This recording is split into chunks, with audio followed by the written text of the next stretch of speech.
La première fois que Dominique Reeves posa les yeux sur Vanessa Porter, il sut qu'elle était différente de toutes les femmes qu'il avait jamais rencontrées. Son sourire pouvait illuminer une pièce, et son rire était contagieux. Ils se croisèrent pour la première fois lors d'un gala de charité à Boston. Dominique y représentait sa jeune entreprise de sécurité, tandis que Vanessa travaillait pour les organisateurs de l'événement.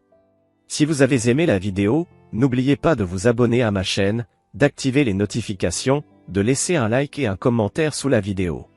Dominique n'était pas né dans le privilège. Élevé par une mère célibataire dans un quartier ouvrier de Philadelphie, il avait grimpé les échelons à la force de sa volonté. Après avoir servi dans les forces spéciales de l'armée, il utilisa ses compétences et ses économies pour créer Reeves EC, une société de sécurité spécialisée dans la protection de clients fortunés. À 32 ans, il avait transformé sa petite entreprise en une société respectée dans toute la Nouvelle-Angleterre. Tu n'as pas l'air d'être l'un de ces enfants de riches habitués à ce genre de soirée, avait remarqué Vanessa lors de leur première conversation, ses yeux noisettes le scrutant avec intensité. C'est parce que j'ai tout construit de mes propres mains, répondit Dominique. Les cales sur ses paumes étaient la preuve vivante de son parcours. 6 mois plus tard, ils étaient mariés. Vanessa disait avoir craqué pour sa détermination, sa concentration inébranlable. Quand tu veux quelque chose, tu ne t'arrêtes pas tant que tu ne l'as pas, lui avait-elle soufflé le soir de leur nuit de noces. C'est terrifiant et grisant à la fois. Les premières années furent heureuses. Reeves EC continuait à se développer, et bientôt, ils accueillirent leurs jumeaux, Abigail et Noah. Dominique acheta une maison coloniale dans une banlieue chic de Boston. Ce n'était pas la plus grande du quartier, mais elle était chaleureuse, et surtout payée avec un travail honnête. Il se souvenait avoir porté Vanessa dans ses bras pour franchir le seuil, son rire résonnant dans les pièces vides qu'ils allaient bientôt emplir de souvenirs. Ce n'est que le début, lui avait-il promis. Donne-moi 10 ans, et je t'offrirai le monde.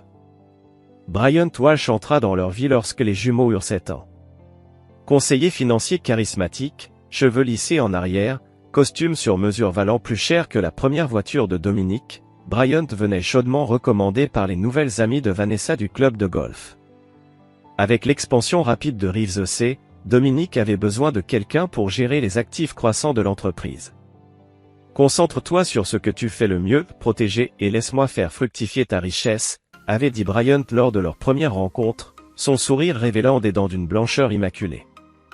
Vanessa avait été immédiatement conquise. Il gère l'argent de la famille Aldridge, ne cessait-elle de répéter après le départ de Bryant. Les Aldridge étaient une famille de l'aristocratie bostonienne, riche depuis plusieurs générations. Quelque chose chez Walsh avait fait naître un malaise chez Dominique. Peut-être était-ce la façon dont ses yeux s'attardaient sur Vanessa, ou sa manie de parler de l'argent comme s'il était la seule mesure de la valeur d'un homme. Mais Dominique était pris par un contrat important, et Vanessa avait insisté, « Tu ne veux pas plus pour les enfants. » « Pour nous ?» avait-elle demandé. Bryant sait comment transformer l'argent en véritable richesse. Contre son instinct, Dominique avait cédé. Une décision qui allait le hanter de manière qu'il était loin d'imaginer. Au fur et à mesure que Reeves EC grandissait, la distance entre Dominique et Vanessa s'élargissait. Il remarqua les changements peu à peu, les vêtements de créateur remplaçant sa garde-robe modeste, des escapades de filles à New York et Miami devenant de plus en plus fréquentes, et son insatisfaction croissante face à leur style de vie modeste, malgré leur confortable revenu à 7 chiffres. Les Walsh viennent d'acheter une maison d'été dans les Hamptons, avait-elle lancé un soir, l'air détendu. Ou encore, Abigail dit que la famille de Madison Aldridge a un jet privé. Dominique avait bâti sa vie et son entreprise sur la vigilance, sur sa capacité à déceler les détails que d'autres ne voyaient pas. Mais parfois, ce qui est le plus proche de nous est aussi le plus difficile à remarquer. Ou peut-être, le plus douloureux à admettre. Il ne vit pas la tempête se préparer dans son propre foyer avant qu'elle ne s'abatte sur lui. Chapitre 2. Des fissures dans la façade. Le premier signe indéniable apparut le jour des 15 ans d'Abigail. Dominique avait prévu de quitter le travail plus tôt pour aider à préparer sa fête, mais une urgence avec un client hautement classé le retarda. Lorsqu'il arriva enfin chez lui, tenant entre ses bras la sculpture de glace personnalisée qu'Abigail avait demandée, la fête battait son plein. Par la fenêtre du salon, il aperçut Bryant Walsh debout à côté de Vanessa, sa main posée avec aisance sur le bas de son dos. Ce n'était pas tant ce geste qui glaça Dominique sur place, mais la réaction de Vanessa. Elle ne se dégagea pas, ne se raidit pas. Au contraire, elle se pencha légèrement vers lui, avec la familiarité de quelqu'un qui avait fait ce geste d'innombrables fois. Dominique déposa la sculpture de glace et observa encore quelques instants.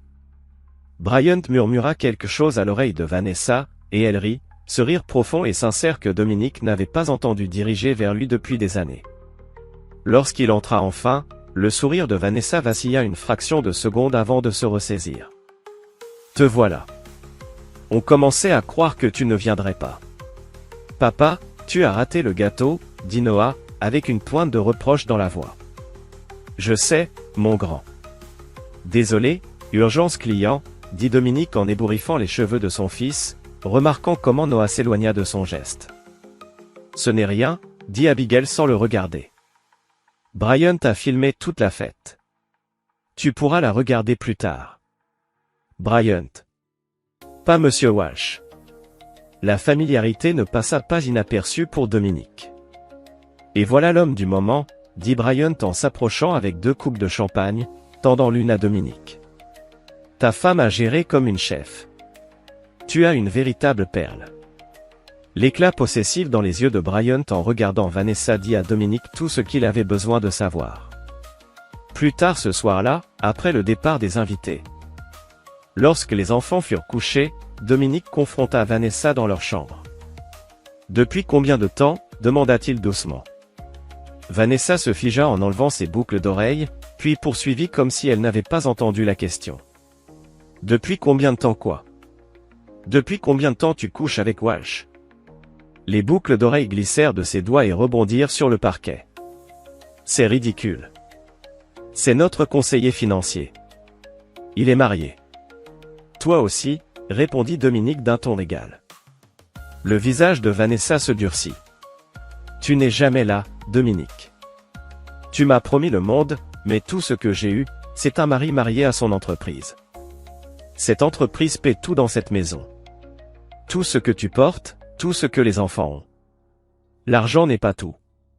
Les enfants ont besoin d'un père présent. Ne te sers pas de nos enfants pour justifier ton adultère. » La gifle partit vite, mais Dominique fut plus rapide. Il attrapa son poignet en plein mouvement. Sa poigne était ferme, mais contrôlée. « Ne fais pas ça, » dit-il d'une voix glaciale. « Ne t'avise plus jamais d'essayer. » La peur traversa le regard de Vanessa, remplacée presque aussitôt par une colère glaciale. « Tu me fais mal. » Il relâcha son poignet. « Je veux qu'il disparaisse de nos vies. Professionnellement et personnellement. Demain. Ou sinon quoi ? » Vanessa leva le menton avec défi. « Tu vas divorcer ? Et ensuite quoi ? Tu perdras la moitié de tout. Les enfants te détesteront d'avoir brisé la famille. » Ces mots atteignirent leur cible. Dominique venait de rien. Il avait tout bâti à la force du travail. L'idée de perdre la moitié de son entreprise, la moitié de ses biens, mais surtout, ses enfants, le frappait en plein cœur. « Réfléchis bien à ta prochaine décision, » ajouta Vanessa, sentant sa vulnérabilité. Bryant dit que Reeves SEC pourrait valoir 8 chiffres d'ici 2 ans, avec les bons investissements. Divorcer maintenant reviendrait à couper ce potentiel en 2. Dominique fixa sa femme. Cette étrangère portant le visage de Vanessa. Il comprit qu'elle avait préparé cette conversation, ce moment, depuis des mois, peut-être même des années. « Donne-moi du temps pour réfléchir, » dit-il enfin. Le sourire de Vanessa ne toucha pas ses yeux. « Prends tout le temps qu'il te faut. Mais Bryant reste. Les enfants l'adorent. Et il a doublé notre portefeuille d'investissement en 3 ans. » Cette nuit-là, Dominique dormit dans la chambre d'amis. Allongé, les yeux fixés au plafond, son esprit tourbillonnait. Vanessa avait raison sur un point, un divorce maintenant serait catastrophique financièrement et émotionnellement. Il avait besoin de temps. De réfléchir à ses options. De protéger ce qu'il avait bâti. Ce que Vanessa ne savait pas, ce qu'elle ne pouvait pas comprendre, c'est que Dominique Reeves n'abandonnait jamais. Ni dans les taudis de Philadelphie, ni dans les enfers où il avait servi à l'étranger, et certainement pas dans sa propre maison. S'il y avait une chose que la vie lui avait apprise, c'est que la patience était souvent l'arme la plus mortelle. Alors il attendrait. Et il planifierait. Et le moment venu, Vanessa et Brian découvriraient exactement quel genre d'homme ils avaient sous-estimé. Chapitre 3 : La surprise d'anniversaire. Durant les 2 années suivantes, Dominique joua à la perfection le rôle du mari aveugle. Il travailla plus longtemps, donnant à Vanessa et Brian le temps et l'espace nécessaires pour que leur relation s'épanouisse au grand jour. Il regarda ses enfants s'éloigner peu à peu, influencés par les manipulations subtiles de leur mère et les cadeaux luxueux de Bryant. Abigail et Noah, aujourd'hui âgés de 17 ans, ignoraient presque sa présence à table, préférant discuter avec tonton Bryant de leurs activités, de ses sorties en yacht, de ses week-ends au country club, des universités où il leur avait promis son aide. À travers tout cela, Dominique resta impassible, tout en mettant son plan en marche. Le métier de la sécurité lui avait enseigné beaucoup sur la nature humaine et ses failles. Tout le monde a un point faible. Chacun laisse des traces. Et la patience finit toujours par révéler la vérité. Son 45e anniversaire arriva par une fraîche matinée d'octobre. Dominique s'attendait à ce qu'il passe comme les autres, sans célébration. Mais à sa grande surprise, Vanessa lui annonça une nouvelle au petit déjeuner. « J'ai organisé un dîner spécial ce soir », annonça-t-elle sans lever les yeux de son téléphone. « Juste la famille. Hôtel Plaza.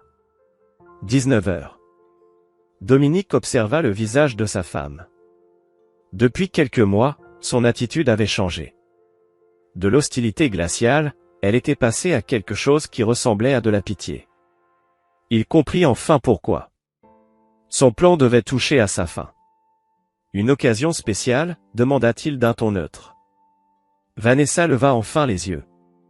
Son sourire était étudié. « C'est ton anniversaire, non ?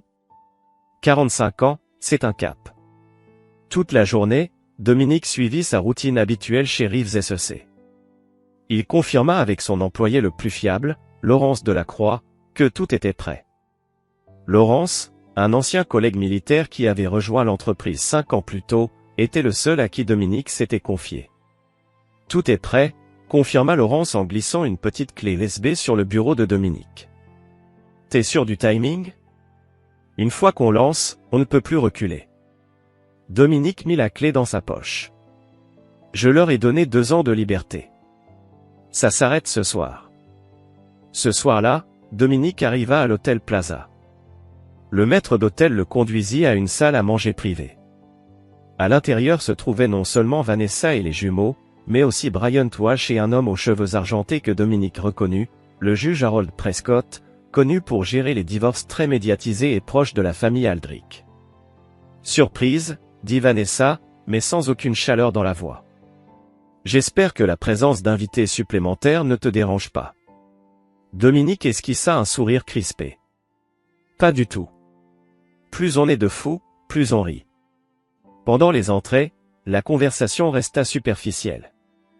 Les jumeaux parlaient presque uniquement à Bryant, captivés par ses histoires de voyage prévues à sa nouvelle villa de Monaco.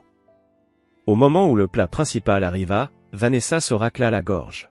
« Dominique, je pense qu'il est temps qu'on arrête de faire semblant. » Le silence tomba sur la table. Abigail et Noah échangèrent un regard, mais ne semblèrent pas surpris. « Faire semblant de quoi ?» demanda Dominique en coupant son steak. « Que ce mariage fonctionne, » répondit Vanessa en posant une grosse enveloppe à côté de son assiette. « Ce sont les papiers du divorce. » Le juge Prescott a eu la gentillesse d'accélérer les choses. Bryant posa une main possessive sur celle de Vanessa. « On s'est dit que ton anniversaire serait une bonne occasion. Un nouveau départ pour tout le monde. » Dominique posa son couteau et sa fourchette, puis ouvrit l'enveloppe, parcourant les documents. Les conditions étaient brutales, Vanessa recevrait la maison, la majorité des parts de Reeves SEC et la garde exclusive des enfants. Dominique, lui, se verrait attribuer une modeste pension et des droits de visite très limités. « Le juge m'a accordé tout ce que tu possèdes, » dit Vanessa en riant doucement. L'équipe juridique de Bryant a trouvé des interprétations créatives de tes contrats professionnels. Et il regarda ses enfants. Et vous aussi? Qu'est-ce que vous pensez de tout ça? Noah fixait son assiette. Abigail, toujours la plus audacieuse des deux, soutint son regard. Maman dit que tu utilises l'entreprise pour dissimuler de l'argent. Que tu ne t'es jamais vraiment soucié de nous. On va légalement changer de nom, ajouta Noah en relevant enfin la tête vers Walsh. Après l'adoption. Ne perds plus ton temps à nous appeler, poursuivit Abigail, la voix ferme mais les yeux trahissant un doute. On repart à zéro. Bryant a déjà organisé notre transfert à Dalton Prep pour notre année de terminale. Dominique hocha lentement la tête, son visage impassible malgré la rage et la douleur qui bouillonnaient en lui. Il prit son verre d'eau, but une gorgée avec lenteur, puis répondit. Je comprends. Il regarda ensuite Vanessa, puis Bryant, et enfin le juge Prescott. Autre chose? Une dernière surprise pour l'homme du jour? Le manque de réaction de Dominique sembla légèrement déstabiliser Vanessa. Tu ne vas pas te battre? Dominique se leva, boutonnant calmement sa veste. Contre quoi? Tout a été planifié dans les moindres détails, pas vrai? Il fit un signe au juge Prescott. Mon avocat examinera les documents et répondra comme il se doit. Ne gaspille pas ton argent en avocat hors de prix, intervint Bryant. Le contrat de mariage que tu as signé donne à Vanessa le contrôle de toute entreprise fondée durant le mariage. Dominique marqua une pause. Je sais très bien ce que j'ai signé. Il jeta un dernier regard à ses enfants. Quand vous serez prêts à entendre la vérité, vous saurez comment me trouver. Alors qu'il s'apprêtait à partir, Vanessa l'interpella. Tu ne vas pas signer les papiers? Dominique se retourna brièvement. Le jour de mon anniversaire? Non. Mais ne t'inquiète pas. Tu auras bientôt ta réponse. Il hocha simplement la tête et sortit sans un mot de plus. Derrière lui, en refermant la porte, il entendit le rire de Bryant suivi du tintement de verres de champagne. La fête avait commencé. Dehors, devant l'hôtel, Laurence l'attendait dans une berline discrète. Alors, comment ça s'est passé? Dominique s'installa côté passager. Exactement comme prévu. Il fête ça en ce moment même. Il sortit son téléphone et composa un numéro. Monsieur Frost, c'est le moment. Livrez l'enveloppe à la résidence Walsh. Et Laurence, passe devant la maison. Je veux voir leur tête quand ils recevront la nouvelle. Alors qu'il roulait dans la nuit, Dominique se permit un mince sourire froid. Pendant 2 ans, il avait enduré l'humiliation et la trahison. Pendant 2 ans, il avait construit son dossier, pièce par pièce. Et maintenant, Vanessa, Bryant et tous ceux qui avaient choisi leur camp allaient apprendre une leçon douloureuse. Dominique Reeves ne pardonne jamais. Et il n'oublie jamais. Chapitre 4, l'héritage secret. La berline de Laurence était garée non loin du vaste domaine des Walsh, une demeure coloniale géorgienne bien plus imposante que celle que Dominique avait offerte à sa famille. Dominique observait, à travers les vitres teintées, son avocat Gerald Frost s'approcher du portail avec une enveloppe manille à la main. Frost, un avocat redoutable, réputé pour son efficacité impitoyable, collaborait avec Dominique depuis 18 mois depuis que ce dernier avait confirmé l'existence de la liaison. Ce que Vanessa ignorait, et ce que l'équipe juridique de Bryant n'avait jamais découvert, c'est que Gerald Frost était un expert en protection d'actifs.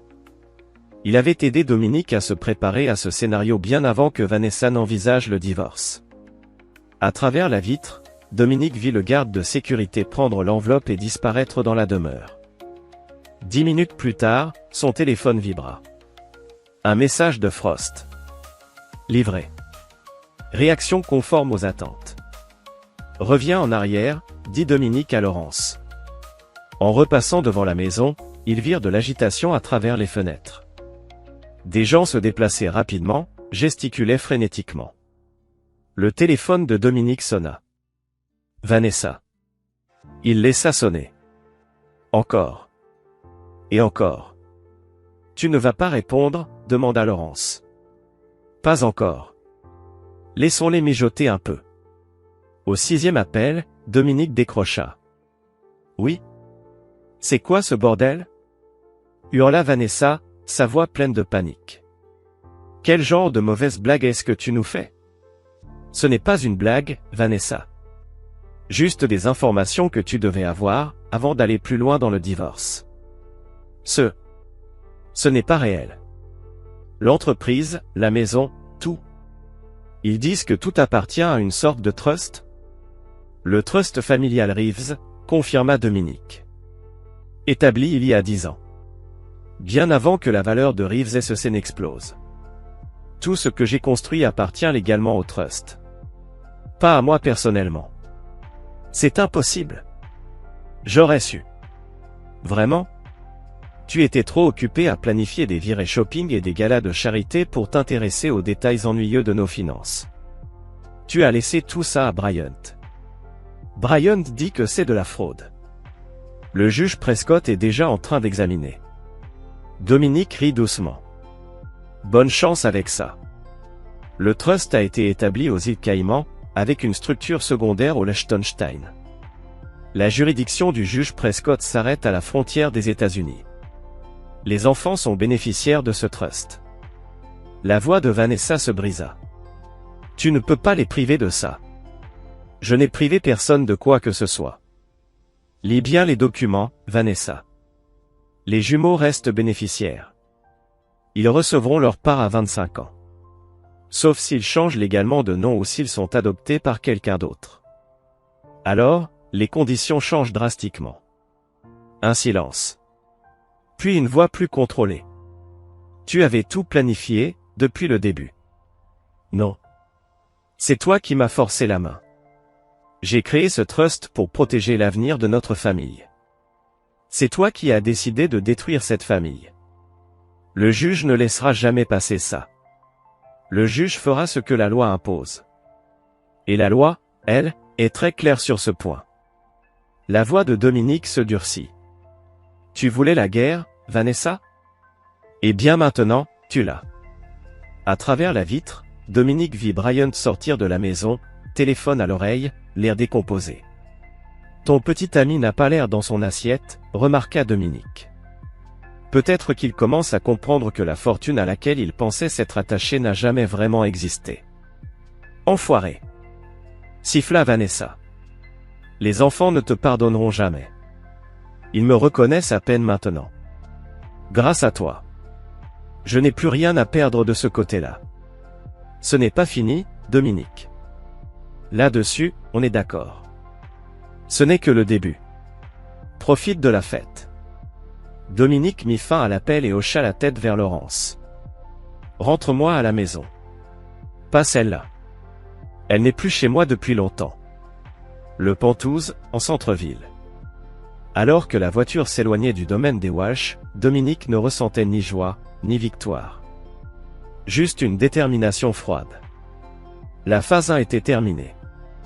Et Bryant comprit maintenant que le pactole financier qu'ils avaient espéré ne se matérialiserait pas. Mais ce n'était que le premier coup d'une partie bien plus vaste. Le lendemain matin, Dominique fut réveillé par un appel de Gerald Frost. Ils n'ont pas chômé, rapporta Frost. L'équipe de Bryant a déposé des requêtes d'urgence toute la nuit pour geler les actifs du trust. Le juge Prescott en a signé quelques-unes, mais elles sont pratiquement inutiles face à la structure internationale. Et Vanessa, demanda Dominique. Elle exige un rendez-vous. Elle dit vouloir discuter d'un arrangement raisonnable. Dominique esquissa un sourire glacial. Organise ça. Mon bureau. 15 heures. Lorsque Vanessa arriva au siège de Reeves SEC, elle était seule. Ni Bryant, ni avocat.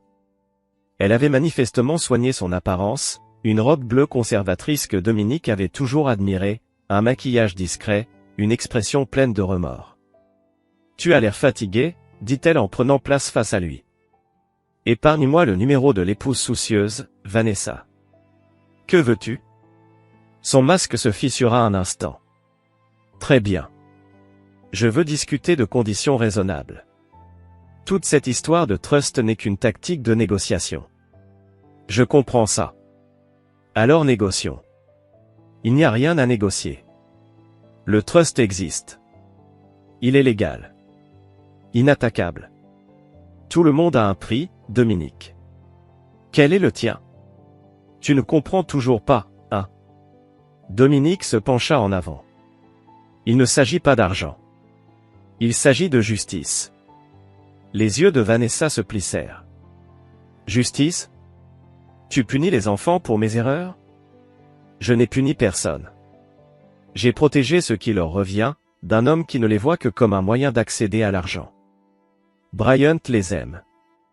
Bryant aime ce qu'il représente, un accès à une richesse qu'il n'a pas gagnée. Dis-moi.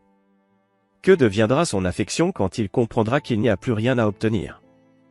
Le silence de Vanessa valait toutes les réponses. Les enfants restent les bénéficiaires, poursuivit Dominique. Ils auront tout ce dont ils ont besoin, études, avenir. Mais toi et Walsh, vous n'aurez rien. Je suis censé vivre de quoi? D'air? Tu recevras exactement ce que stipule le contrat prénuptial en cas d'infidélité, 300 000 $. Une somme équitable pour 12 ans de mariage et 2 enfants. Vanessa rit, un son sec et amer. Tu penses que je peux survivre avec ça? L'abonnement au country club coûte la moitié chaque année. Il est peut-être temps de revoir tes priorités. Elle se leva, le visage dur. Tu fais une erreur, Dominique. Une grosse erreur. Bryant a des connexions que tu ne peux même pas imaginer. Menace-moi encore, et l'offre descend au strict minimum légal. Alors qu'elle atteignait la porte, Vanessa s'arrêta. Les enfants veulent savoir si tu seras au récital de Noah la semaine prochaine. La question surprit Dominique. Les récitals de violoncelle de Noah étaient autrefois des événements sacrés dans son agenda. Mais voilà plus d'1 an qu'il n'avait pas été invité. Est-ce que je serai le bienvenu? Ce sont toujours tes enfants. Peu importe ce qu'il se passe entre nous. Dominique acquiesça lentement. Alors j'y serai. Après son départ, Laurence entra dans le bureau. Tu sais que c'est un piège, n'est-ce pas? Bien sûr, répondit Dominique. Mais parfois, il faut entrer dans un piège pour en déclencher un plus grand. Chapitre 5 La révélation au récital. Le Boston Symphony Hall brillait de son élégance d'un autre temps quand Dominique arriva pour le récital de Noah. Il avait délibérément calculé son arrivée pour éviter toute interaction préliminaire avec Vanessa ou Bryant. Il se glissa à sa place juste avant l'extinction des lumières. 3 rangs plus loin, il aperçut la nuque de Vanessa, ses cheveux blonds relevés en un chignon sophistiqué. À ses côtés, Bryant, le bras posé avec possessivité sur le dossier de sa chaise. Ce qui surprit Dominique, ce fut la présence du juge Prescott et de son épouse de l'autre côté de Bryant, ainsi que plusieurs membres de la famille Aldrich, l'élite de Boston, dont les cercles sociaux lui étaient restés fermés malgré sa réussite financière. Le message était clair, Vanessa et Bryant voulaient qu'ils voient leurs alliés, qu'ils comprennent qu'il était désormais dépassé socialement et politiquement. Lorsque Noah monta sur scène, Dominique ressentit un élan de fierté, malgré tout. Son fils avait grandi. Son corps élancé s'était étoffé, ses traits s'affirmaient. Lorsqu'il commença à jouer le concerto pour violoncelle d'Elgar, Dominique fut frappé par l'émotion de son interprétation, une profondeur de sentiment qui semblait dépasser ses 17 ans. Pendant l'entracte, alors que les autres se dirigeaient vers le hall pour trinquer et discuter, Dominique resta assis, relisant les notes du programme. Une ombre tomba alors sur la page. « Tu es venu. » Abigail se tenait dans l'allée, le visage impassible. « J'ai été invité, » répondit Dominique prudemment. Sa fille hésita, puis s'assit à côté de lui. « Maman dit que tu essaies de nous ruiner. Que le trust est juste une façon de lui couper les vivres. Et toi, qu'en penses-tu » Abigail regarda ses mains. « Je crois que tout le monde ment. Maman, Bryant, toi. Je ne sais plus quoi croire. » Pour la première fois depuis des mois, Dominique aperçut une lueur de sa vraie fille, sous le masque d'indifférence. « Je ne t'ai jamais menti, Abby. Je ne t'ai peut-être pas tout dit. Mais ce que je t'ai dit, c'était toujours la vérité. Alors dis-moi la vérité maintenant. Tu veux vraiment nous laisser sans rien? Le trust garantit que toi et Noah aurez tout ce dont vous avez besoin. Université, master si tu le souhaites, même un capital pour lancer une entreprise. Mais il est structuré pour protéger ses fonds contre des abus. Il choisit ses mots avec soin. Contre quiconque n'aurait pas vos intérêts à cœur. Les yeux d'Abigail, si semblables aux siens, le scrutèrent. Brian dit qu'il va nous adopter après le divorce. Que ce sera mieux pour tout le monde. La remarque visait à le blesser et elle y parvint. Mais Dominique avait prévu ce coup. C'est ton choix. Mais avant de décider, tu devrais connaître tous les faits.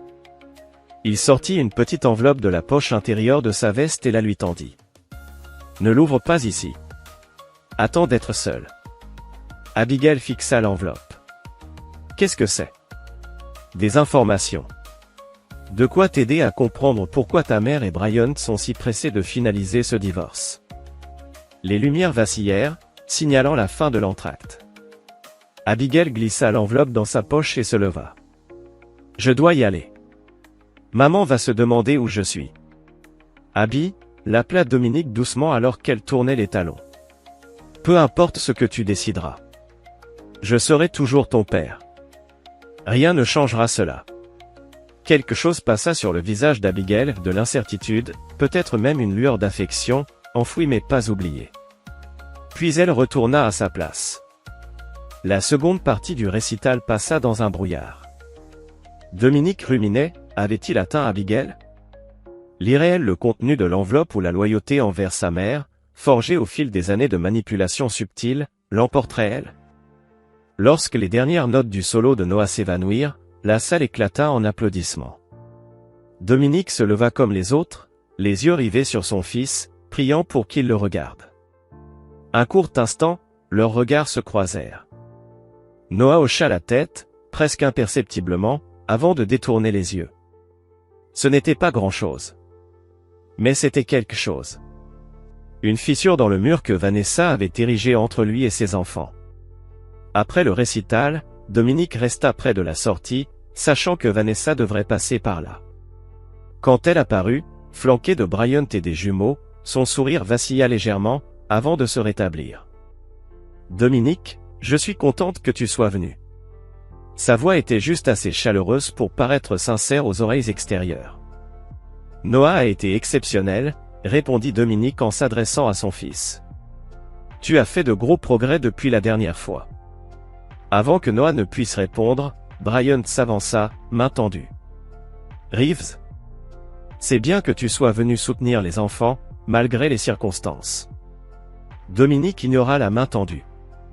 Ma relation avec mes enfants ne te concerne pas, Walsh. Le sourire de Brian se crispa. Ça pourrait bientôt changer.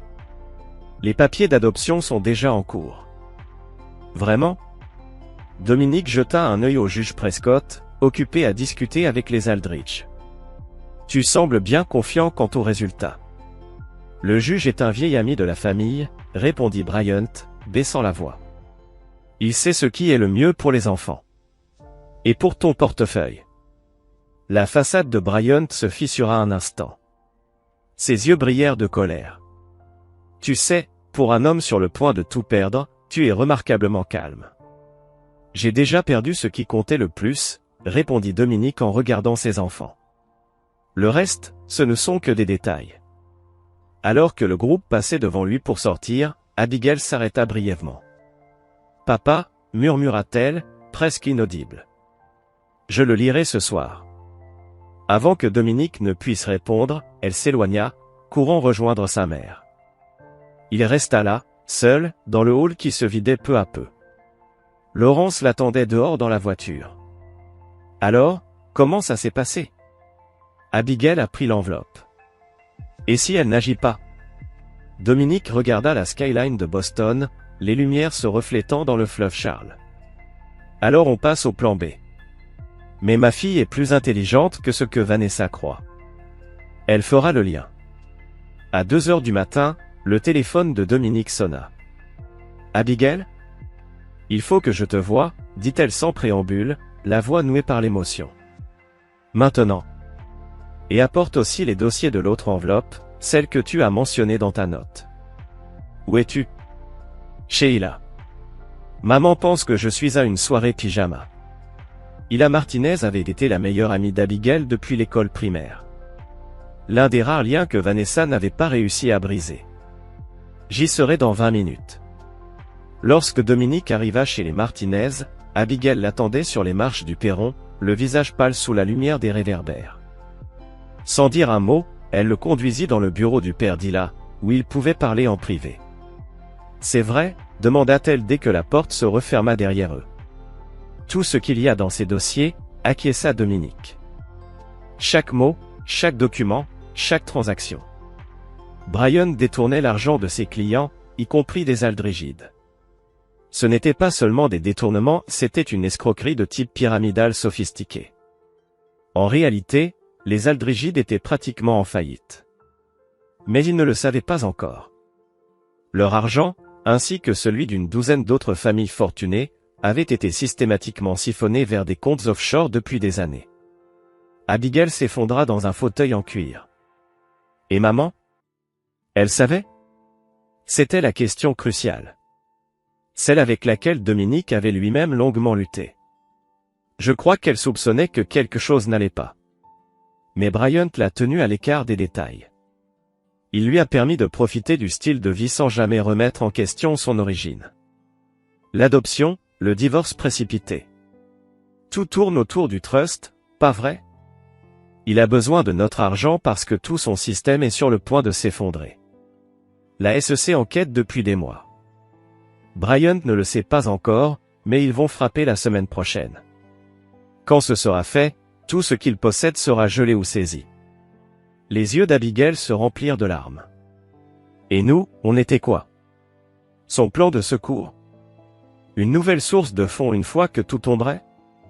Toi, Noah et le trust, confirma doucement Dominique. S'il arrivait à vous adopter légalement, il pourrait demander le contrôle des distributions du trust en tant que tuteur légal. Et Noah? Il est au courant? Pas encore. J'espérais que tu pourrais m'aider avec ça. Abigail essuya ses larmes. Son regard se durcit, prenant une expression que Dominique reconnaissait, sa propre détermination, reflétée sur le visage de sa fille. Je lui parlerai.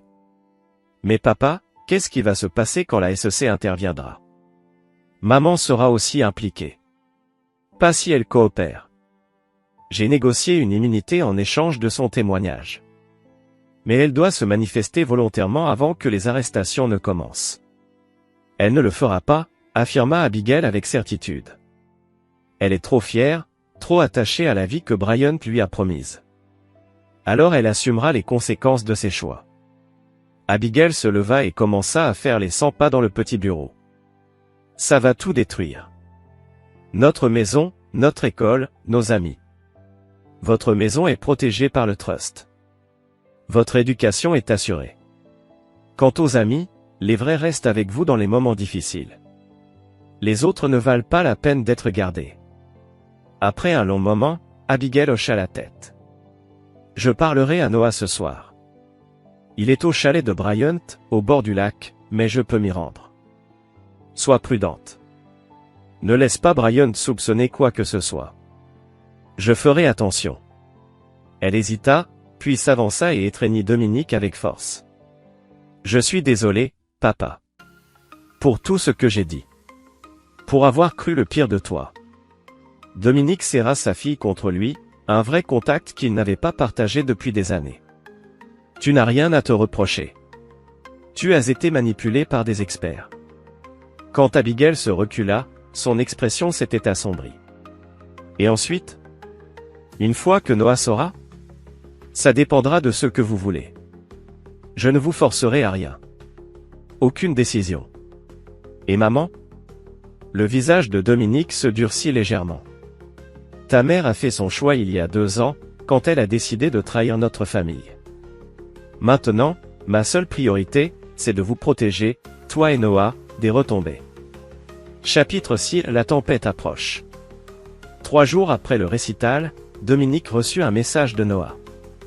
Le premier contact direct avec son fils depuis plus d'1 an. Besoin de te parler. Seul. À la cabane, 14 heures.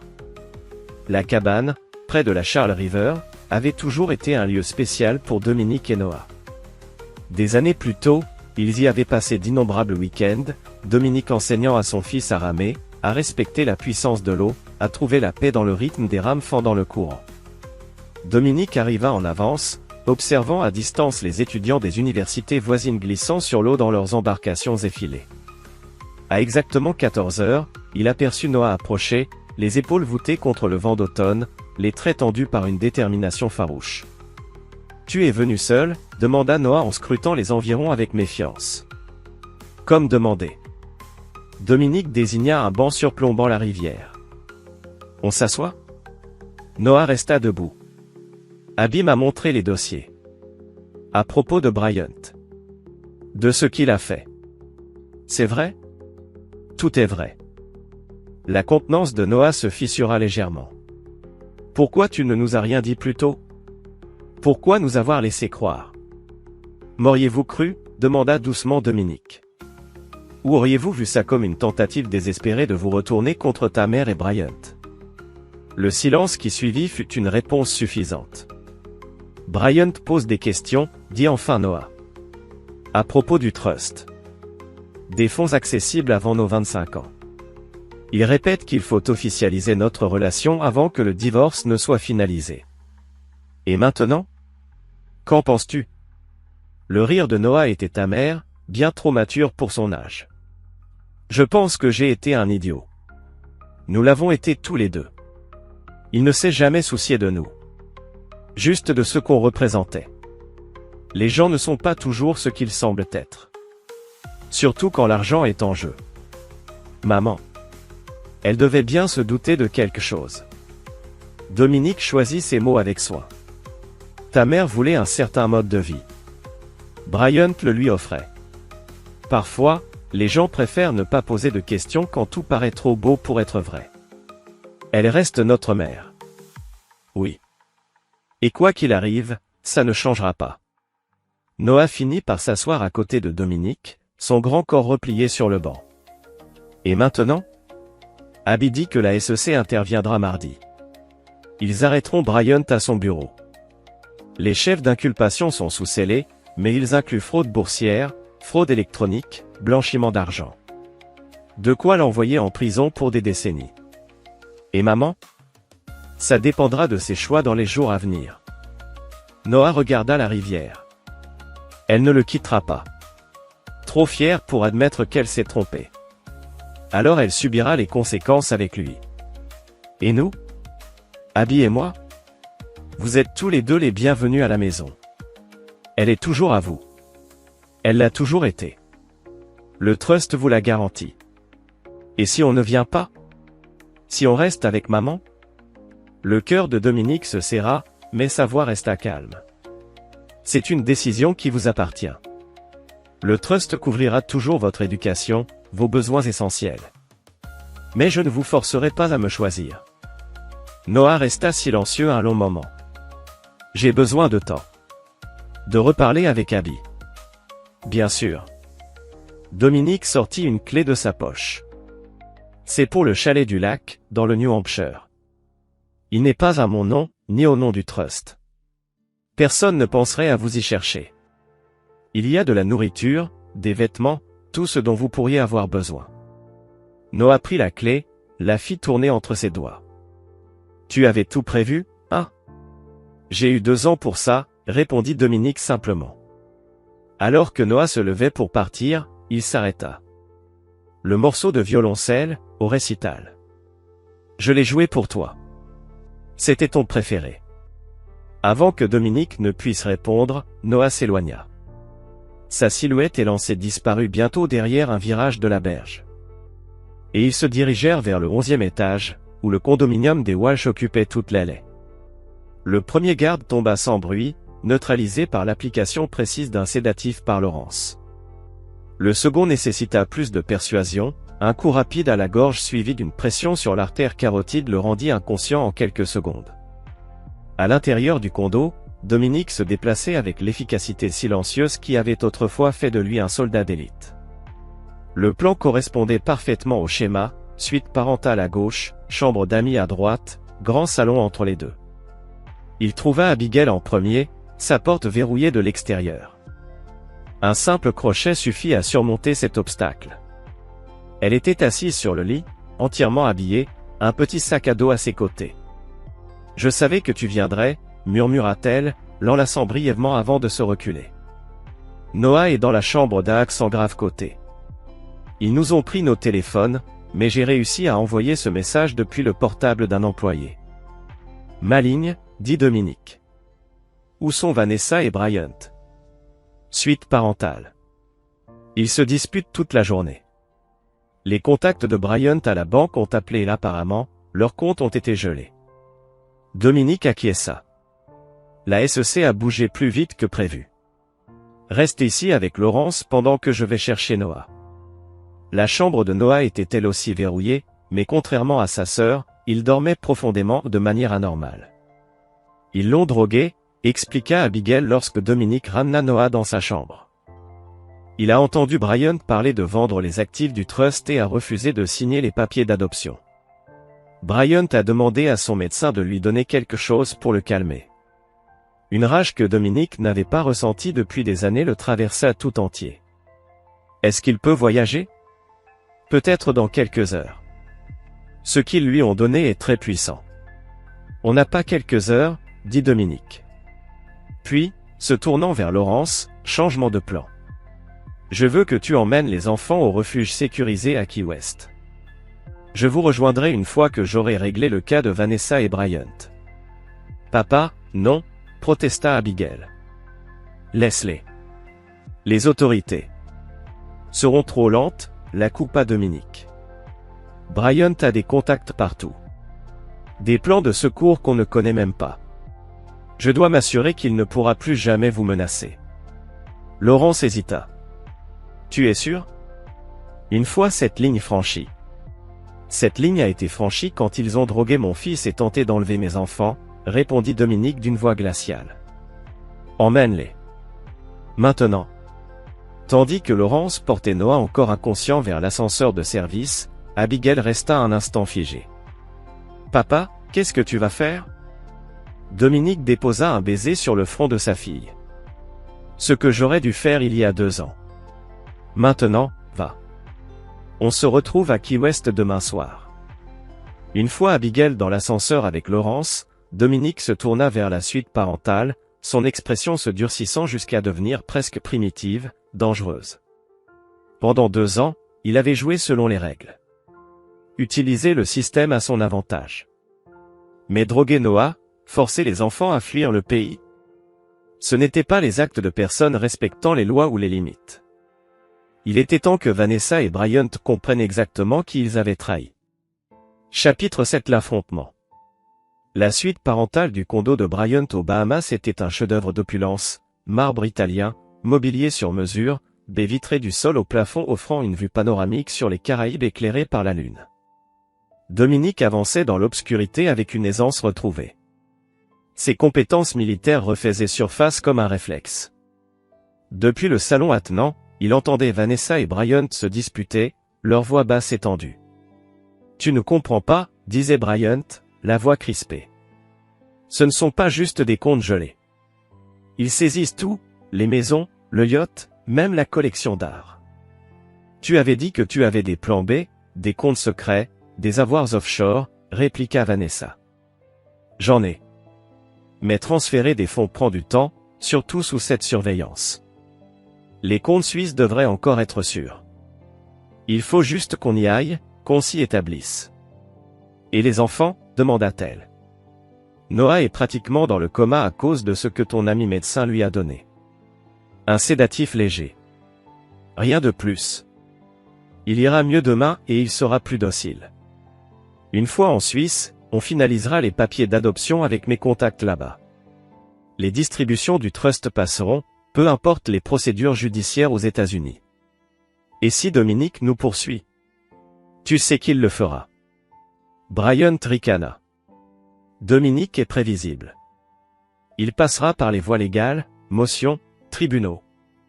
Le temps qu'ils se débattent dans le système juridique international, nous serons établis à Zurich avec de nouvelles identités et accès au trust. Tu ne le connais pas comme moi, avertit Vanessa. Il n'est pas que le businessman que tu as vu. Il a une autre facette. Quelque chose d'avant moi. Quelque chose de dangereux. S'il te plaît. Ce type installe des systèmes d'alarme pour des veuves riches. C'est un vigile glorifié. Dominique en avait entendu assez. Il entra dans la chambre, sa silhouette encadrée par la lumière tamisée du salon. Tu aurais dû l'écouter, Bryant. Sur ce point, au moins, elle avait raison. Vanessa poussa un cri. Bryant chercha quelque chose dans la table de nuit. Une arme, pensa Dominique. En deux enjambées, Dominique traversa la pièce et écrasa la tête de Bryant contre le meuble avant qu'il ne puisse s'en saisir. Bryant s'effondra, sonné mais conscient. Dominique, comment, balbutia Vanessa en reculant, terrifiée. Les enfants sont partis, dit Dominique avec calme. Déjà en route vers les États-Unis, escortés et armés. Tu n'as pas le droit. Ce n'est pas légal. Épargne-moi ça, Vanessa. Aucun tribunal ne prendra le parti de parents qui droguent leurs fils et tentent de fuir le pays avec de l'argent volé. Bryant se redressa, du sang coulant de son front. C'est une violation de domicile. Une agression. Je vais te faire arrêter. Dominique désigna la fenêtre, d'où l'on entendait au loin les sirènes approcher. Les autorités bahaméennes. Un appel anonyme signalant un fugitif américain cachant des valeurs volées dans ce condo même. Le visage de Bryant pâlit. Tu bluffes. Le même appel mentionnait aussi le yacht privé prêt à partir ce soir, et les faux passeports dans le coffre mural derrière ce tableau affreux, dit Dominique en désignant une toile abstraite géante. Tu devrais vraiment varier tes cachettes, Bryant. Même configuration de coffre dans toutes tes propriétés. Amateur. Vanessa observa les deux hommes. La peur dans ses yeux fut remplacée par un calcul froid. Que veux-tu, Dominique? On peut trouver un arrangement. Tu savais qu'il avait drogué notre fils, demanda-t-il, la voix dangereusement douce. Tu as approuvé cette décision, Vanessa? Elle hésita. Une fraction de seconde de trop. Bien sûr que non. Je ne ferai jamais ça. Ne me mens pas. Le contrôle de Dominique céda un instant, sa voix monta en un rugissement qui fit sursauter Vanessa et Bryant. Pas maintenant. Pas après tout ça. Il se reprit avec effort. Voilà ce qui va se passer, les autorités vont arrêter Bryant pour crimes financiers, tentative d'enlèvement et empoisonnement d'un mineur. Toi, Vanessa, tu as un choix. Quel choix? Murmura-t-elle. Coopération ou complicité? La SEC et le FBI ont déjà assez pour t'inculper comme complice. Mais avec ton témoignage, une immunité est encore possible. Bryant éclata de rire. Elle ne témoignera jamais contre moi. Elle est aussi impliquée que moi. Chaque luxe dont elle a profité vient de cet argent volé. Dominique fixa Vanessa. C'est vrai? Elle détourna le regard. Je ne connaissais pas les détails. Je ne posais pas de questions, alors que j'aurais dû. Et maintenant, nos enfants paient le prix de ton ignorance volontaire, dit Dominique. Les sirènes retentirent juste sous la fenêtre. Tu as 2 minutes pour décider, Vanessa. Coopérer, ou couler avec lui. Bryant bondit soudainement, attrapant un petit pistolet dans le tiroir. Il le pointa tour à tour vers Dominique et Vanessa. Personne ne coopère. On s'en va. Tous ensemble. Pose ça, Bryant. Le supplia Vanessa. Tu aggraves les choses. Les choses ne peuvent pas être pires. Hurla-t-il. 30 ans de prison. C'est déjà fini. Il y a toujours pire, répondit Dominique doucement, sans reculer. La prison, ce n'est que du temps. La mort, c'est définitif. Quelque chose dans sa voix, une certitude absolue, une absence totale de peur transperça la panique de Bryant. Sa main trembla. Tu ne le ferais pas. J'ai déjà tué, Bryant. Pour mon pays. Mais tué quand même. Qu'est-ce qui te fait croire que je ne le ferai pas pour mes enfants? Avant que Bryant ne réagisse, la porte d'entrée explosa. Des cris retentirent en anglais et en espagnol. Police. Arme au sol. Main en l'air. Bryant pivota vers le bruit, l'arme toujours levée. Une erreur fatale. 2 détonations. Il s'effondra au sol, le sang imbibant ses pyjamas de soie. Dans le chaos, Dominique se retrouva menotté, assis dans le salon aux côtés de Vanessa. Les policiers bahaméens et les agents du FBI, qui avaient coordonné l'intervention, les interrogeaient. « Monsieur Reeves » demanda un agent senior du FBI après avoir confirmé son identité. « Nous avons quelques questions concernant votre présence ici ce soir. » « Je suis venu chercher mes enfants », répondit simplement Dominique. Ils allaient être emmenés hors du pays contre leur volonté. Nous avons déjà localisé mon fils, et leur fille. Ils sont en sécurité, sous la protection des fonctionnaires consulaires américains. L'agent jeta un coup d'œil à ses notes. Votre associé, Monsieur Delacroix, a fourni une déclaration complète. Vanessa, qui était restée silencieuse depuis la fusillade sur Bryant, prit enfin la parole. Bryant? Monsieur Walsh est vivant, mais dans un état critique, l'agent l'informa. Il a été transporté sous escorte au centre médical de Nassau. Se tournant vers Dominique, l'agent poursuivit. Votre avocat, Monsieur Frost, nous a également contactés avec des documents concernant la tentative d'enlèvement de vos enfants. Au vu des circonstances, nous avons tendance à considérer vos actes comme ceux d'un parent inquiet plutôt que comme des actes criminels. Et elle, alors? Dominique hocha la tête en direction de Vanessa, qui était pâle et tremblante, assise sur un canapé adjacent. Cela dépend du degré de coopération de Madame Reeves, l'agent s'adressa directement à Vanessa. Nous disposons déjà de preuves substantielles vous liant aux manœuvres financières de Monsieur Walsh. Votre choix est maintenant de réduire les conséquences par une pleine coopération. Vanessa regarda Dominique, ses yeux suppliants. Je ne savais rien pour Noah, je le jure. Bryant a dit que c'était juste pour l'aider à dormir pendant le vol. Mais toi, tu savais pour le reste, déclara Dominique d'un ton sec. La fraude, l'argent volé, le plan d'emmener les enfants hors du pays définitivement. Après un long moment, Vanessa hocha la tête, presque imperceptiblement. Oui, je savais. Pas tous les détails, mais assez. Alors tu as fait ton choix, dit Dominique en se levant alors qu'un agent lui retirait les menottes. Adieu Vanessa. Alors qu'il se dirigeait vers la porte, Vanessa l'appela. Dominique, attends, les enfants. Leur diras-tu que je suis désolé? Dominique s'immobilisa, mais ne se retourna pas. Ils sont assez grands pour se faire leur propre opinion sur ce que tu as fait. Je ne vais pas les influencer dans un sens ou dans l'autre. Et nous? Après tout ce que nous avons été l'un pour l'autre? Dominique se retourna enfin. Il n'y a plus de « nous », Vanessa.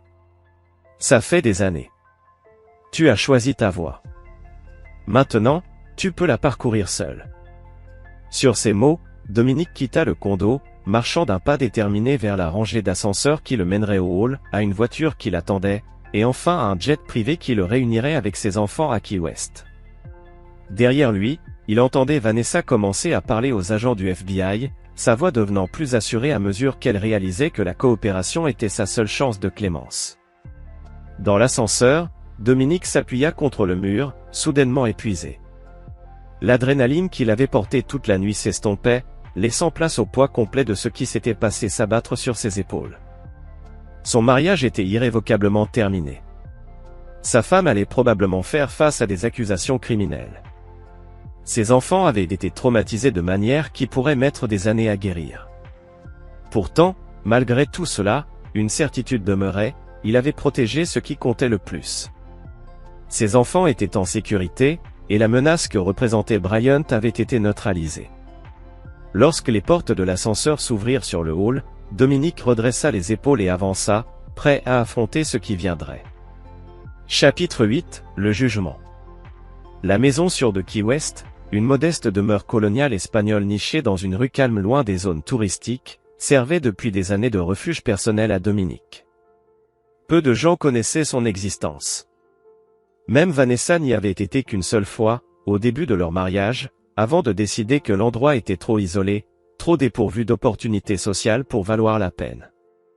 Maintenant, alors que Dominique approchait du portail en fer forgé qui protégeait la propriété de la rue, il ressentit un profond sentiment de retour à la maison, non pas vers un lieu, mais vers une version de lui-même qu'il avait refoulée pendant ces années à jouer le rôle d'homme d'affaires prospère et de père de famille. Laurence l'accueillit à la porte, le visage sombre. Ils dorment. Noah s'est enfin réveillé il y a environ 4 heures, un peu désorienté mais sinon en bonne santé. Le médecin dit que ce qu'on lui a donné était un benzodiazépine classique. Rien d'exotique. Et Abigail? Elle tient mieux que ce à quoi on aurait pu s'attendre. Une fille forte, celle-là. Elle me rappelle toi, dit Dominique avec un sourire fatigué. Sa mère détesterait cette comparaison. À l'intérieur, la maison était fraîche et silencieuse. Les ventilateurs au plafond agitaient l'air parfumé au jasmin du jardin intérieur. Dominique vérifia ses enfants. D'abord Noah, étendu sur un lit, encore entièrement vêtu. Puis Abigail, recroquevillée sur le côté dans la chambre voisine, son téléphone serré dans la main même pendant son sommeil. Dans la cuisine, il trouva Laurence qui avait préparé du café et un repas simple. « Tu devrais manger », conseilla son ami. « Cela fait 24 heures. » Dominique acquiesça, se forçant à avaler quelques bouchées d'œufs brouillés et de pain grillé. Des nouvelles des autorités. Bryant Walsh est en chirurgie. Situation critique. D'après mes contacts, Vanessa coopère, elle donne des noms, des détails de compte, tout le package. Le FBI envisage une immunité en échange de son témoignage contre les gros poissons. Elle a toujours été une survivante, remarqua Dominique, sans amertume. Le juge Prescott a été placé en garde à vue pour interrogatoire. Apparemment, il recevait des honoraires de consultation substantielle de Walsh depuis des années. Ça ne me surprend pas. Le système était truqué depuis le début. Laurence remplit leur tasse de café. Et maintenant, que va-t-il se passer avec les enfants? Je veux dire, avant que... Avant que Dominique ne puisse répondre, Abigail apparut dans l'embrasure de la porte, les cheveux en bataille à cause du sommeil, mais les yeux vifs. C'est ce que j'aimerais savoir aussi.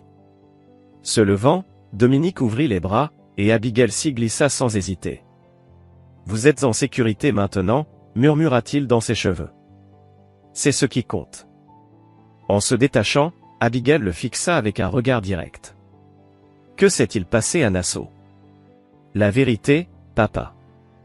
Dominique lui fit signe de s'asseoir, puis raconta les événements de la nuit précédente, la panique de Bryant, la confrontation, l'arrivée des autorités, et la fusillade. Tout au long de son récit, il resta factuel, omettant seulement les détails les plus graphiques. Et maman? Que va-t-il lui arriver? Probablement la prison, répondit-il. Mais sa coopération pourrait réduire la peine. Les crimes financiers seuls entraînent des sanctions sévères, et la tentative d'enlèvement de mineurs ajoute une couche supplémentaire. Abigail écouta cela avec une remarquable maîtrise. Elle croyait vraiment que Bryant la sauverait, n'est-ce pas? Jusqu'à la toute fin. Les gens voient ce qu'ils veulent voir, surtout quand l'alternative est d'admettre qu'ils ont fait une terrible erreur. Comme nous l'avons fait, intervint Noah depuis le couloir. Il avait l'air pâle, mais assuré en rejoignant la table. Nous avons cru tous leurs mensonges à votre sujet. Dominique prit la main de son fils. Vous avez été manipulé par des experts, Noah. Personne ne vous en veut. Moi, je m'en veux, insista Noah. J'aurais dû voir clair. Le fait que Bryant s'intéresse soudainement autant à nous après que tu aies créé la fiducie. La précipitation pour l'adoption. Tout cela aurait dû m'alerter. Dominique posa une main sur l'épaule de son fils. C'est facile de regarder en arrière et de penser cela. Ce qui compte, c'est que maintenant, nous sommes ensemble, et nous avançons. Ils restèrent ainsi, dans la cuisine, entourés d'une lumière douce et d'un silence réparateur. Le poids des événements ne les avait pas quittés, mais un sentiment fragile d'espoir commençait à germer. Et mon pays. Ce n'est pas quelque chose dont je sois fier, mais ce n'est pas non plus quelque chose que je regrette compte tenu des circonstances. Les jumeaux absorbaient tout cela en silence. Enfin, Abigail prit la parole.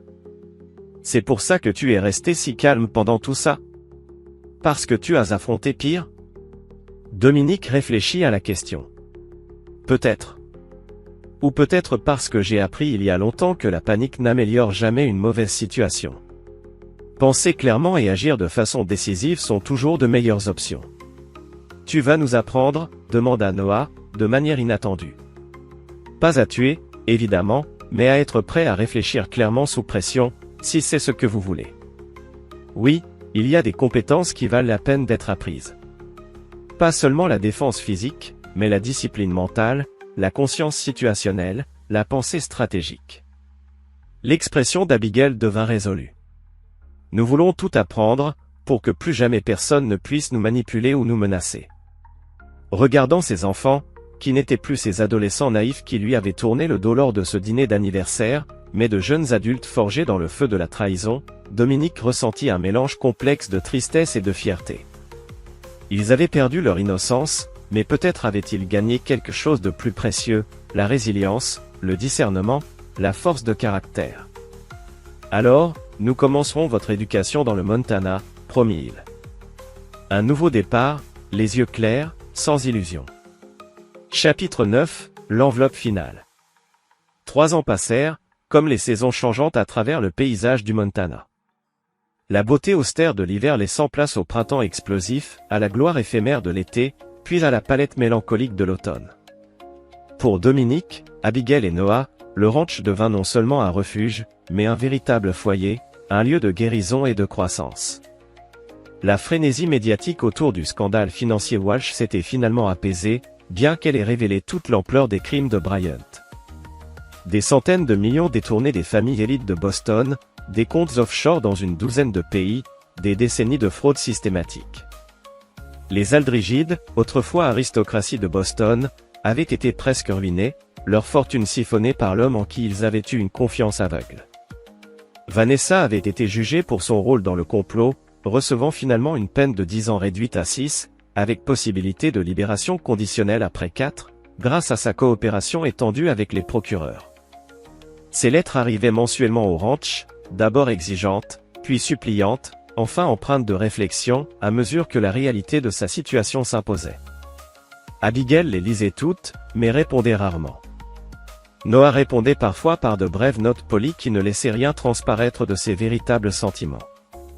Les jumeaux avaient prospéré dans le Montana, terminant leur scolarité avec des professeurs particuliers avant d'être tous deux acceptés dans des universités prestigieuses, Abigail à Stanford pour les affaires et l'informatique, Noah à Juilliard pour son violoncelle, son talent s'étant approfondi au fil de l'épreuve familiale. Dominique avait restructuré Reeves SEC et ses filiales, nommant Laurence PDG tandis qu'il se concentrait sur des missions de conseil spécialisées qui lui permettaient de rester principalement dans le Montana. Il voyageait occasionnellement à Londres ou à Singapour pour superviser ses intérêts internationaux, mais chez lui, c'était toujours le ranch avec ses vastes terrains et son grand ciel. Un matin frais d'octobre, exactement 5 ans après ce dîner d'anniversaire fatidique, Dominique était assis sur la véranda de la maison du ranch, regardant le soleil illuminer les rocheuses lointaines. Abigail et Noah, rentrés pour les vacances d'automne, le rejoignirent avec des mugs de café.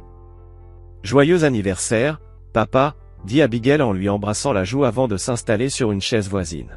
« Le grand 50, ajouta Noah en souriant. « Un demi-siècle, sourit Dominique. « Quand est-ce que vous avez tous les deux autant grandi ?» Quelque part entre la tentative d'enlèvement et l'apprentissage du pilotage d'hélicoptère, répondit Abigail, sèchement, en faisant référence à son permis de pilote obtenu l'été précédent, l'une des nombreuses compétences qu'elle avait maîtrisées sous la direction de Dominique. Le téléphone de Noah vibra avec un message entrant. Après l'avoir lu, il jeta un coup d'œil à sa sœur. « C'est de maman. Elle sera libérée la semaine prochaine. Libération conditionnelle anticipée pour bonne conduite. » « Je sais, » dit Dominique. « Son avocat m'a contacté hier. » L'expression d'Abigail se durcit. « Elle veut nous voir. »« Je suppose que oui. Mais cette décision vous appartient entièrement à tous les deux. J'ai tenu ma promesse de ne pas influencer votre relation avec elle. »« Et toi ?» demanda Noah. « Tu vas la voir ?» Dominique réfléchit.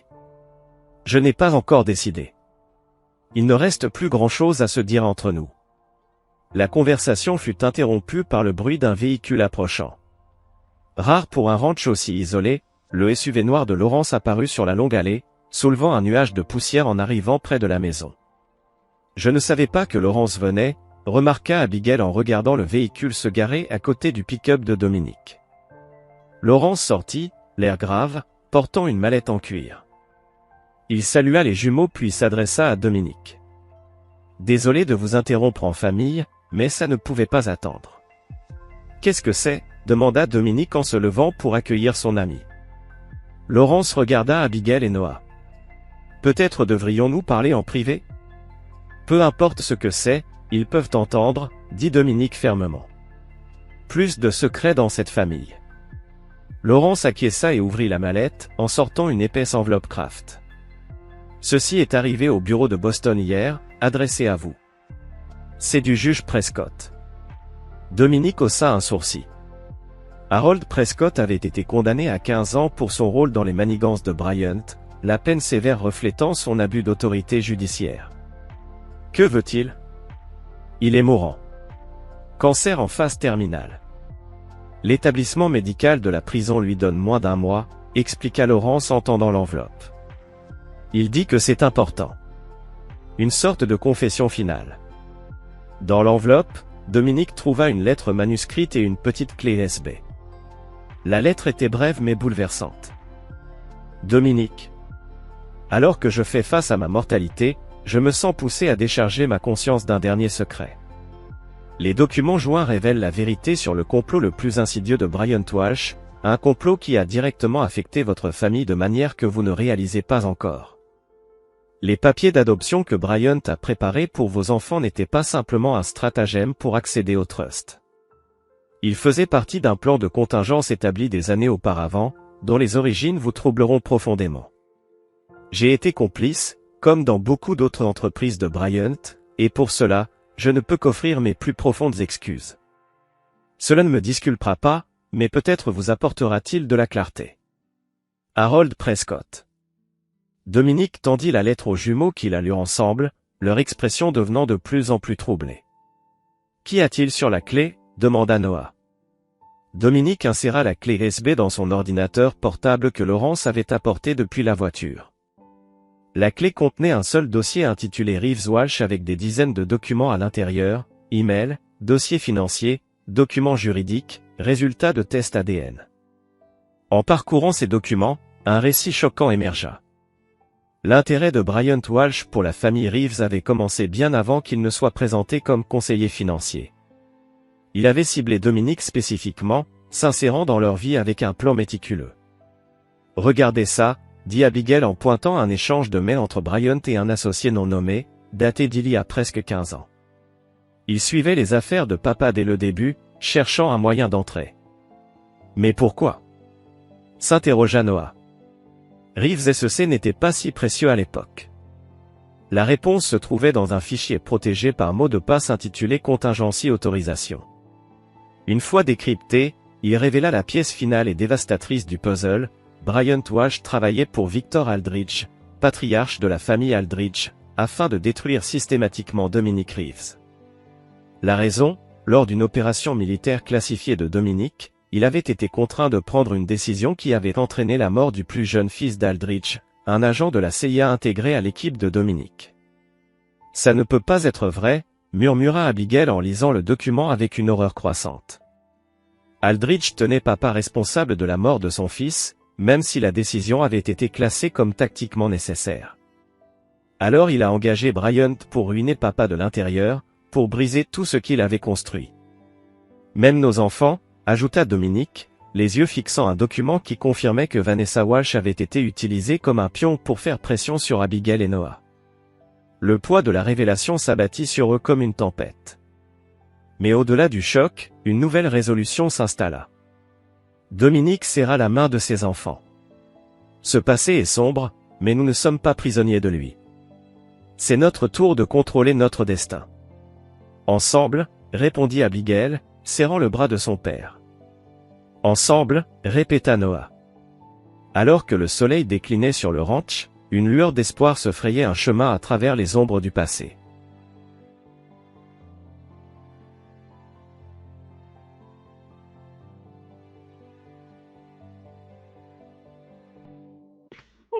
fuck is an exposed copper? Me too, bro. Me too. Thank you. I know you tried. It's not your fault. I almost want to, like... You know what? Fuck it. I'm gonna refund those coins because I feel bad that you spent money on that. Or copper.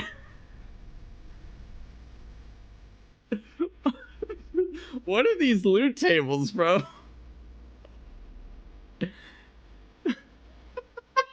Fucking got copper.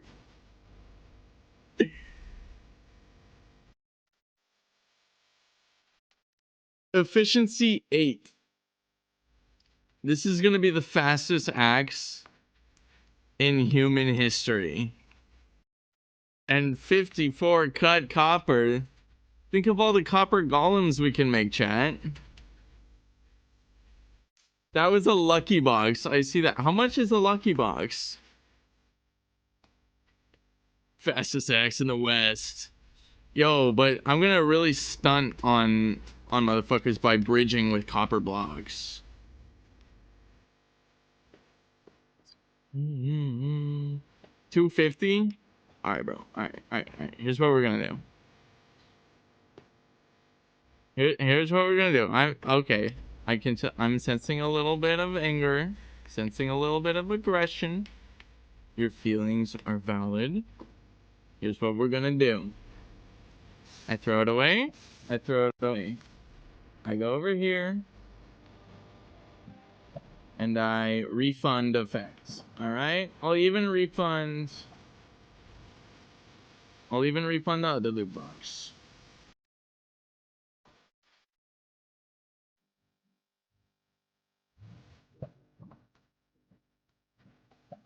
The gentle parenting. I'm practicing now.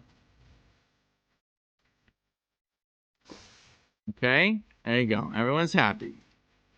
Holy shit, we're so back.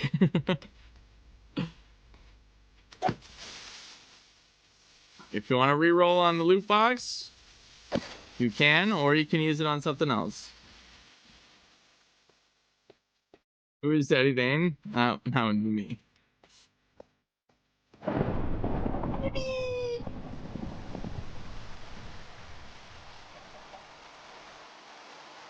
That timing is fucked, bro.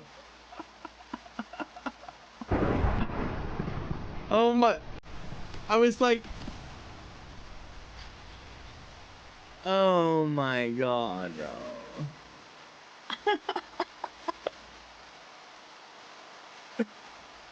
Ooh, ow! God! Hey, thanks for the handle. Oh, dude, with like... Yeah, unfortunately, ooh, summon B. Hello. With the B hoodie? That's my boy! That's my boy! Well, we're back. We're back at spawn. And it's dark and raining. I do have a bed. Hello?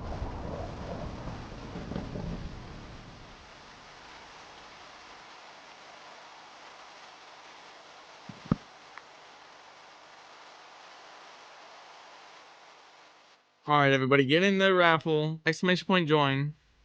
Double rainbow all the way.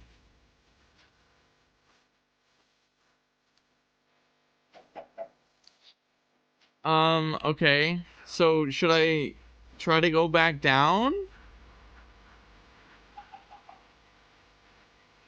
Dude, I can't survive anything without full armor, right? Like, ain't no way. When I'm down 4 hearts, like, it just isn't happening, right? It's like, I could go to the nether right now. We got a free anvil, Pog. Yeah, unfortunately the anvil doesn't spawn very far above my head. There's really nothing I can do about that, so it doesn't really do very much damage. It could kill me if I'm, like, already a little bit hurt and don't have armor. Dylan, oh my goodness.